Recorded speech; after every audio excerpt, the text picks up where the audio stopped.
China putting on a big show as world leaders gather for an economic summit. But not everyone is celebrating President Obama's trip to China. Donald Trump joins us. Good evening, Donald. Good evening.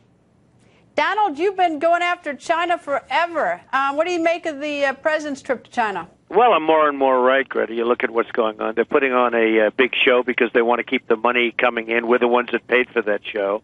They're taking our jobs. You understand that. When it comes to Iraq, where are they to help us? When it comes to ISIS, where are they to help us? You know, they're the biggest beneficiary of Iraqi oil and oil reserves, and they're not there. When it comes to Ebola, where are they to help us with West Africa? It's ridiculous that they manipulate their currency. They make it impossible for our businesses to compete through manipulation. I mean, we do better product than they do, but through manipulation. And it's disgraceful, I think. I mean, that he's going there. He should go there, not do the celebrations, have a really strong talk with these folks, because what they're doing to us is very, very bad. They are truly hurting our economy and our jobs.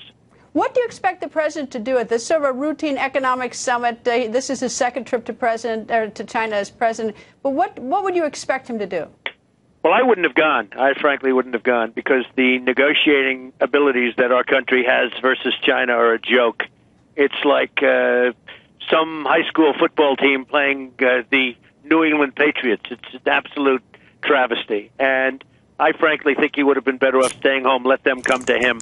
You know, just so you understand, we have literally rebuilt China, the money they've taken out from us. And they're doing a pretty good job in European countries also, by the way. But the money they've taken out and drained out of this country, we have literally rebuilt China. And we do have, it's hard to believe, and a lot of people don't believe this, but we have the upper hand. We have the negotiating power. Because if we ever did anything to that, and to that ability that we've given them to drain us, China would have a problem like they've never had before. So we have all the power. He shouldn't be over there celebrating the fact that they're ripping us off. I mean, that's the only thing he can celebrate, the fact that they have ripped off the United States and many other countries. Well, let me turn to midterms, the reflection on midterm results. Well, it was a fantastic win for the Republicans because they're tired of Obama. They're tired of incompetence. People are tired of $5 billion websites that, by the way, it was announced today that it's not working again, and it never will work with the, clowns that they have running it right now. And the whole Obamacare is not working. I mean, on a much bigger position, the whole Obamacare is not working. It's a disaster. It's very, very expensive. People have indeed lost their doctors. They've lost their plans. They have deductibles that are so high. I mean, unless something's totally catastrophic, they'll never be able to get anything out of it. The deductibles have doubled, tripled, and quadrupled, so you're never going to see anything out of it. And yet the cost of it is much higher than they were paying 2 years ago. So it's really, although I must say it's been very good for the insurance companies, because I noticed their stock keeps going up, up, up. So the insurance companies, I guess in some very complex form, must love Obamacare. Well, you got involved in some midterm races. Your candidates that you campaigned for, how did they fare?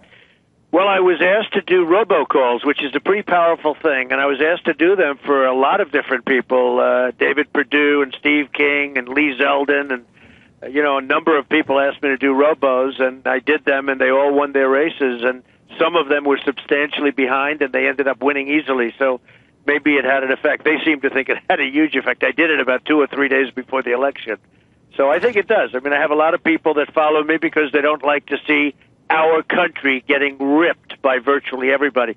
You look at, as an example, Mexico. They're draining us.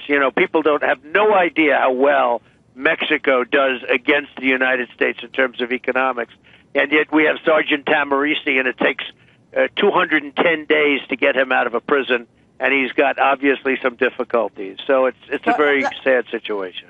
Well, I should probably tell the viewers I got a phone call last week, and you very generously offered to give Sergeant Tamarisi $25,000 to help defray costs for his treatment, for his legal fees. He depleted all his savings to try to defend himself, and you're very generous, Donald. Well, I hope the lawyers don't take it all, because I know lawyers are better than most, and they'll hear about the $25,000. They're gonna grab onto it. So I hope you or his mother, I hope, can protect. I really want this money to go to him, not to his lawyers, and because I don't know what kind of a job the lawyers did. It took them a hell of a long time to get him out.